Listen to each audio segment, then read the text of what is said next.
Todos en el pueblo lo miraban con desconfianza, pero cuando aquella madre y sus hijos no tenían a nadie, fue él, el hombre que todos rechazaban, quien se plantó frente al mundo entero para defenderlos. Había una época en la que el pueblo de San Cristóbal de la Cañada era tan pequeño que todos los secretos cabían en la plaza principal. Un lugar donde los árboles viejos tenían más memoria que los hombres, y donde las miradas decían más que cualquier palabra. Era un pueblo de adobe y silencio, de mujeres que cocinaban con el alma, y de hombres que medían su valor por el apellido que llevaban. Y en ese mundo tan cerrado, tan celoso de sus costumbres, la llegada de alguien diferente siempre era motivo de susurros. Nadie sabía exactamente cuándo había llegado Balaam. Algunos decían que apareció una madrugada de octubre, cuando la neblina cubría los cerros y el frío apretaba los huesos. Otros juraban haberlo visto por primera vez en el mercado, comprando maíz y chile en silencio, sin mirar a nadie. Lo que sí era cierto, era que nadie lo había invitado, y nadie lo quería allí. Balaam era un hombre de presencia imponente. Alto, de hombros anchos y piel cobriza profunda, llevaba siempre una vestimenta que nadie en el pueblo había visto antes. Cuero suave con bordados de colores, adornos que colgaban de su cuello como historias talladas, y unas botas altas que resonaban sobre las piedras del camino. Caminaba despacio, como alguien que ha aprendido que el mundo se observa mejor sin prisa. Pero lo que más incomodaba a los habitantes de San Cristóbal no era su ropa, ni su silencio, ni su forma de moverse. Era su tamaño. Balaam era un hombre que sobresalía entre la multitud de una manera que no se podía ignorar. Y eso, en un lugar donde lo diferente siempre había sido sinónimo de peligro, lo convertía en blanco fácil. Don Porfirio Maldonado, dueño de la única tienda grande del pueblo y hombre que se consideraba a sí mismo árbitro de lo que era correcto y lo que no, fue el primero en hablar en voz alta lo que muchos pensaban en voz baja. «Ese no es de aquí», dijo una mañana frente a 3 hombres que tomaban café en el corredor de su establecimiento. «Y los que no son de aquí no pertenecen aquí». Nadie lo contradijo. En San Cristóbal, la palabra de don Porfirio era ley no escrita, y los que habían intentado desafiarla en el pasado habían encontrado formas sutiles pero poderosas de lamentar ese error. Pero mientras el pueblo construía muros de desconfianza alrededor de Balaam, en una casita de paredes descoloridas al final del camino de tierra, una mujer lidiaba con una carga que nadie veía del todo.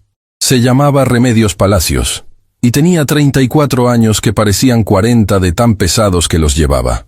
Era delgada, de manos callosas y ojos oscuros que alguna vez habían brillado con la misma intensidad que ahora usaban para disimular el cansancio. Remedios era viuda desde hacía 2 años, desde que su esposo Gregorio cayó de un andamio mientras trabajaba en la construcción del nuevo edificio del ayuntamiento. Nadie le pagó nada. Nadie respondió por nada. Y ella se quedó sola con sus 3 hijas pequeñas, Lupe, Consuelo y Amparo, y con una deuda que su esposo había dejado sin querer al pedir prestado para ampliar la casa. Las niñas tenían 5, 7 y 9 años. Eran 3 remolinos de trenzas y risas que todavía no entendían bien por qué su papá no volvía, pero que ya habían aprendido a no preguntar cuando veían a su mamá con esa mirada perdida que tenía a veces. Remedios hacía lo que podía. Lavaba ropa ajena, vendía tamales los fines de semana, bordaba manteles que le encargaban de vez en cuando las señoras del centro. Era suficiente para no pasar hambre, pero no para mucho más.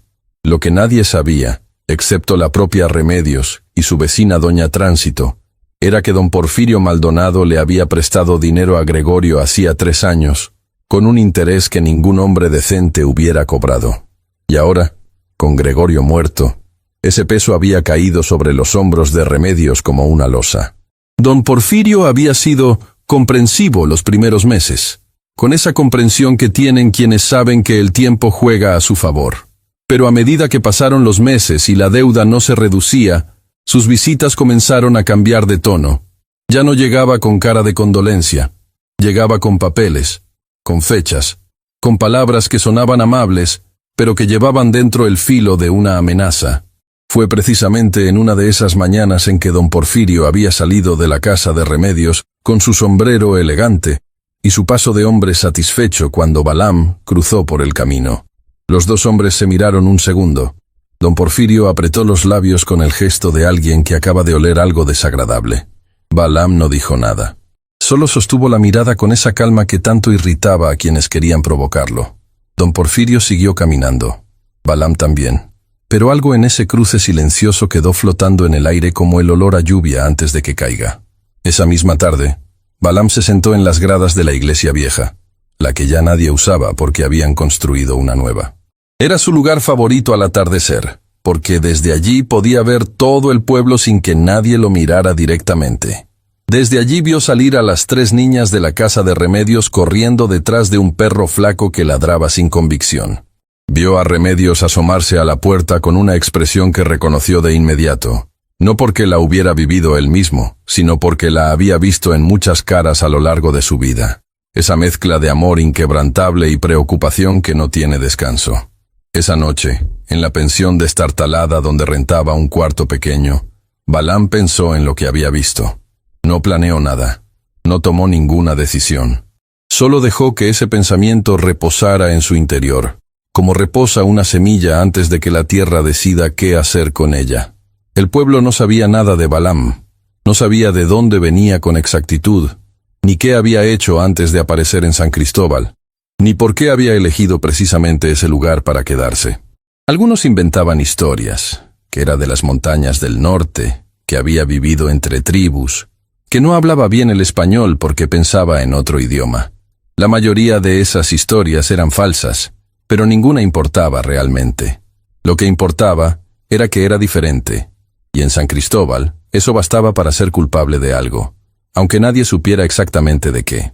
Lo que sí era cierto era que Balaam conocía el trabajo con las manos mejor que nadie.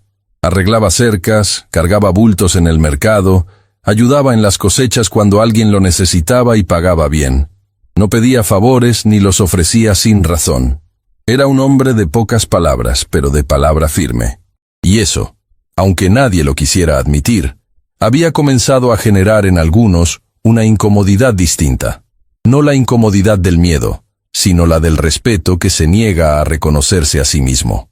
Don Eustaquio, el viejo que vendía frutas en la esquina norte del mercado y que llevaba 70 años observando a la gente con la paciencia de quien sabe que los árboles también tienen su momento, fue el único que le habló a Balaam con naturalidad desde el primer día. Le ofreció un durazno maduro sin pedir nada a cambio, y cuando Balaam preguntó el precio, el viejo sacudió la mano como espantando una mosca. «El primer durazno es gratis», dijo. «El segundo ya lo vemos». Y en esa pequeña generosidad, Balaam encontró algo que no esperaba encontrar en San Cristóbal. Un gesto sin segundas intenciones. El capítulo que comenzaba en ese pueblo no tenía nombre todavía, pero estaba escrito en el aire, en los ojos de 3 niñas que corrían detrás de un perro, en los papeles que don Porfirio guardaba en su escritorio, en el silencio de un hombre que no necesitaba hablar para que el mundo lo sintiera. La semilla ya estaba en la tierra. Lo que nadie sabía era el tamaño del árbol que iba a crecer. San Cristóbal de la Cañada tenía la memoria corta para los actos de bondad, y la memoria larga para todo lo demás.